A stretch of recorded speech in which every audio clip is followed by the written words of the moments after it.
Para resumir um pouquinho, me casei com 14 anos, grávida do meu primeiro filho, que foi a única maneira que eu encontrei de conseguir fazer com que minha mãe assinasse esse casamento. E a partir daí eu recebi a minha parte da herança, os imóveis que meu pai tinha me deixado. Então assim, sou uma pessoa que praticamente nasci em berço de ouro, mas por conta desse casamento, por conta disso tudo, um casamento sem amor, é um casamento bem por conveniência mesmo, esse casamento durou até meus 18 anos. Quando eu me separei, eu simplesmente vendi tudo que meu pai me deixou, todos os imóveis, e passei 5 anos da minha vida torrando dinheiro. É bem isso, torrando dinheiro.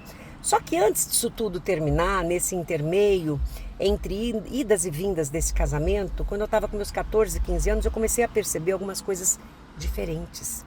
Nós brigávamos muito e as brigas eram físicas, né? Na época não tinha Lei Maria da Penha, então as brigas eram físicas. E eu comecei a descobrir que aquilo que eu praguejava com ódio, nossa, era como se fosse assim, acertar o alvo com uma flecha. Ela era certeira, aquilo que eu praguejava realmente acontecia. E eu comecei a perceber que eu tinha momentos assim de flashes, onde eu vislumbrava algumas coisas que ainda não tinham acontecido.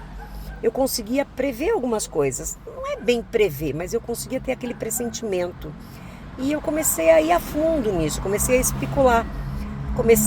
Eu conheci algumas pessoas na época de um poder aquisitivo bem mais baixo, mas pessoas que eram envolvidas com candomblé, com quimbanda, e comecei a procurar me aprofundar nessas questões.